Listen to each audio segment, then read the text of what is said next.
اعوذ باللہ من الشیطان الرجیم بسم اللہ الرحمن الرحیم یا ایہا الذین آمنوا إذا تداینتم بدین إلى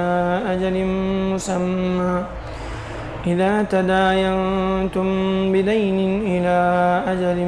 مسمى فاكتبوه وليكتب بينكم كاتب بالعدل ولا يأب كاتب أن يكتب كما علمه الله فليكتب وليملل الذي عليه الحق وليتق الله ربه ولا يبخس منه شيئا فإن كان الذي عليه الحق سفيها أو ضعيفا أو لا يستطيع أن يمل هو فليملل وليه بالعدل واستشهدوا شهيدين من رجالكم فإن لم يكونا رجلين فرجل وامرأتان ممن ترضون من الشهداء أن تضل إحداهما فتذكر إحداهما الأخرى. یہ قرآن مجید کی وہ آیت ہے، وہ سب سے لمبی آیت ہے جو قرض کے بارے میں، مالی لین دین کے بارے میں نازل ہوئی ہے. قرآن مجید کی بعض آیتیں بڑی مختصر ہیں چونکہ یہ اس کا تعلق معاملات سے ہے، لین دین سے ہے، تو اللہ تعالیٰ نے ایک ایک چیز کو بڑی تفصیل کے ساتھ اور وضاحت کے ساتھ اللہ نے بیان کیا ہے. اللہ تعالیٰ فرماتے ہیں کہ اے وہ لوگوں جو ایمان لائے ہو، جب تم آپس میں لین دین کا معاملہ کرو، یعنی ادھار لین دین کا معاملہ کرو، یا پھر قرض دو یا قرض لینے کا معاملہ ہو، اور ایک متعین مدت تک کے لیے تم جو ہے اس طرح سے ادھار کوئی چیز لے رہے ہو یا دے رہے ہو، تو اس کو لکھ لیا کرو اپنے پاس، اور اس کو آپس میں لکھ کر کے طے کرو. وَلْيَكْتُبْ بَيْنَكُمْ كَاتِبٌ بِالْعَدْلِ، اور جو تمہارے معاملے کو لکھنے والا ہے وہ انصاف کے ساتھ لکھے، اور لکھنے والا بھی جو ہے انکار نہ کرے. جس طرح سے اللہ نے اس کو سکھایا ہے، اسے جو علم ہے، جس طرح سے لکھنے کے اصول ہیں، اس کا لحاظ کرتے ہوئے لکھنے والا. اور پھر جس نے قرض لیا ہے یا جو ادھار لے رہا ہے وہ لکھوائے گا، اور اس سلسلے میں وہ اللہ سے ڈرے، کوئی کمی بیشی نہ کرے، یعنی جتنا لیا ہے، جتنی مدت تک کے لیا ہے، وہ ساری چیزیں جو ہیں پوری انصاف کے ساتھ لکھیں، صاف لکھوائیں، اس میں کوئی زیادتی ظلم نہ ہو کسی پر. اور یعنی لکھوانے والا جو چیز ابھی جو ہے جو معاملہ طے ہو رہا ہے، ادھار خرید و فروخت ہو رہی ہے، کسی سے ادھار لے رہا ہے آدمی، قرض دے رہا ہے، تو اب لکھوانا ہے. اب اس میں جو ہے جیسے مثال کے طور پر بونڈ کروانا ہے یا کوئی اور اس طرح کا مسئلہ ہے، تو اس سلسلے میں جو ہے خرچے کا ذمہ دار کون ہوگا یا وہ ساری ذمہ داری کس کی ہوگی، وہ اللہ بتا رہے ہیں کہ وہ اس کی ہوگی جو لینے والا ہے، قرض دینے والا نہیں. اب آگے اللہ تعالیٰ فرماتے ہیں اگر وہ بالفرض جو ادھار لے رہا ہے یا قرض لے رہا ہے وہ کم عقل ہے یا پھر جو ہے کمزور ہے، وہ خود نہیں کر سکتا، تو کیا کرے گا؟ تو اس کا ولی، اس کا ذمہ دار جو ہے وہ لکھوائے گا. اور لکھوانے کے ٹائم پہ عدل و انصاف کا خیال رکھیں. اور پھر اس کے بعد آگے اللہ تعالیٰ فرماتے ہیں کہ 2 لوگوں کو مردوں میں سے اس پر گواہ بنائیں. تم یعنی یہ جو ادھار تمہارا معاملہ ہو رہا ہے یا تم قرض کسی کو دے رہے ہو، کسی سے لے رہے ہو،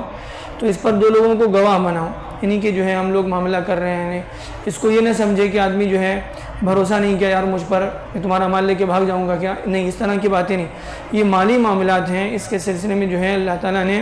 کچھ احکامات دیے ہیں. تو اس میں فرمایا کہ آپس میں گواہ بناؤ، 2 مردوں کو جو ہے گواہ بنایا جائے. اگر 2 مرد نہ ہو تو 1 مرد کو گواہ بنائیں اور 2 عورتوں کو گواہ بنائیں، ان میں سے جن کی گواہی کا تمہیں جو ہے، جن پر بھروسہ ہے، بھروسہ مند لوگ، ایسے لوگوں کو جو ہے گواہ بنایا جائے. ممکن ہے کہ اس میں سے کوئی اگر 2 عورتوں کو گواہ بنائے، ایک کو ذہن سے نکل گیا تو دوسری عورت جو ہے اس کی یعنی اس کو یاد دلا سکے. اب یہاں پر جو ہے گواہی کے سلسلے میں 1 مرد 2 مردوں کو گواہ بنائے گا، یا پھر جو ہے 1 مرد کو گواہ بنائے، 1 مرد کے ساتھ 2 عورتوں کو گواہ بنائے گا. اب یہاں پر 2 عورتوں کو کیوں کہا گیا؟ بعض لوگوں نے جو ہے اس پر بڑے اشکالات کیے، اور جو ہے ایسا کیوں ہے، یہ عورت کو عقل نہیں کیا، عورت کو جو ہے یعنی ایک مرد کے مقابلے میں 2 عورتوں کو کیوں کہا گیا؟ اصل میں اس میں جو ہے سمجھنے کی بات یہ ہے کہ بہت سارے معاملات، الگ الگ معاملات ہوتے ہیں. جہاں تک معاملات جو ہے یہاں پر مالی لین دین کا اور تجارت کا اور اس طرح کا معاملہ ہے، تو عام طور پر جو ہے ان چیزوں کو مرد سنبھالتا ہے، عورتیں ان معاملات میں دخل نہیں دیتی عام طور پر. تو اس کی وجہ سے ممکن ہے اس کے ذہن سے نکل جائے. اب وہ جو ہے اگر ایک عورت کے ذہن سے نکل گیا تو دوسری عورت جو اس کے ساتھ شریک تھی وہ اس کو یاد دلا سکتی ہے. بعض چیزیں ایسی ہیں جس میں شریعت میں جو ہے عورتوں کی گواہی کو مردوں کی گواہی سے زیادہ اعتبار دیا گیا ہے. جیسے مثال کے طور پر جو ہے رضاعت کا معاملہ ہے، جیسے دودھ پلانے کا معاملہ ہے، تو رضاعت کے سلسلے میں بعض مسائل ہوتے ہیں، تو ان مسائل میں مردوں کے مقابلے میں عورتوں کی گواہی کا زیادہ اعتبار ہے، چونکہ وہ معاملات جو ہے عورتوں سے متعلق ہیں. اور ایسے ہی جو ہے قرآن مجید میں بعض جگہوں پر جیسے شوہر بیوی میں جو ہے کوئی مسئلہ ہو گیا اور جو ہے شوہر بیوی پر الزام لگا رہا ہے غلط کاری کا، بدکاری کا وغیرہ، تو شریعت نے کہا کہ جو ہے 4 گواہ پیش کرے. گواہ پیش نہیں کر سکتا، اب کوئی اس کے پاس گواہ تو نہیں ہے، تو شریعت نے کہا کہ تم 4 مرتبہ اللہ کی قسم کھاؤ، 5 مرتبہ قسم کھانا ہے، 4 مرتبہ جو ہے قسم کھانا ہے، اور 5ویں مرتبہ لعنت کرنا ہے کہ اگر میں خدا نخواستہ جھوٹا ہوں تو مجھ پر اللہ کی لعنت ہو. تو اس کے مقابلے میں جو ہے جس یعنی بیوی کے خلاف شوہر گواہی دے رہا ہے، تو شریعت نے کہا کہ اب عورت جو ہے قسمیں کھائے گی. تو جیسے مرد نے 4 قسمیں کھائی، خود قسم کھا رہا ہے، اس کے بعد جو ہے 5 قسمیں اس نے کھائی، اور اس کے مقابلے میں جو ہے اب عورت جو ہے وہ اپنی برات کا اظہار کر رہی ہے اور اس کے پاس کوئی گواہ نہیں ہے، تو گواہ کیسے لائے گی؟ اب شریعت نے کہا کہ تم بھی جو ہے اللہ کی قسمیں کھاؤ اور 5 مرتبہ قسم کھائے گی. اور جب عورت 5 مرتبہ قسم کھائے گی، وہ ایک ہی عورت ہے، وہاں تو کوئی عورت نہیں، تو 1 مرتبہ قسم، انہیں 5 مرتبہ قسم جیسے مرد نے کھائی ویسے عورت بھی کھائے گی. اور مرد کی قسم کی بنیاد پر عورت کو سزا نہیں دی جائے گی، بلکہ عورت کی قسم کی بنیاد پر عورت کو جو ہے اس سے سزا ساقط ہو جائے گی. یعنی معلوم یہ ہوا ایک طرف جو ہے مرد قسم کھا رہا ہے اللہ کی 5 مرتبہ، اور اس کے مقابلے میں 5 مرتبہ عورت قسم کھا رہی ہے، تو عورت کی قسم کی بنیاد پر اس سے سزا ساقط ہو جائے گی. اس کو جو ہے پھر یہ نہیں کہا جائے گا کہ جو ہے تم عورت ہو تمہاری 5 نہیں، تم 10 مرتبہ قسم کھاؤ، ایسا نہیں ہے، بلکہ وہاں پر بھی 5 ہی مرتبہ ہے. اور اس کے بعد جو ہے اس کی قسم کا وزن جو ہے بڑھ جاتا ہے اور اس سے سزا ساقط ہو جاتی ہے. اور ایسے ہی جو ہے ایک جگہ اللہ نے فرمایا کہ فمن شہد منکم الشہر فلیصم، کہ عورت جو ہے اگر چاند کا مسئلہ، جیسے رمضان کے چاند کا مسئلہ مرد نے دیکھ لیا اور اس کی کسی وجہ سے ہو سکتی ہے اس کی یعنی گواہی قبول نہ کی گئی، کوئی مسئلہ ہو گیا، تو اب اس کو تو روزہ رکھنا ہے چونکہ اس نے چاند دیکھا ہے. ایسے ہی جو ہے اگر عورت نے چاند دیکھا ہے اور اس کی گواہی قبول نہیں کی تو اس کو تو جو ہے بہرحال اللہ کے حکم کے مطابق اس کو روزہ رکھنا ہے. تو بہرحال یہ الگ الگ جو ہے موقعوں پر، ایک موقع ایسا ہوتا ہے جیسے مثال کے طور پر حدیث میں آتا ہے، اللہ کے رسول نے فرمایا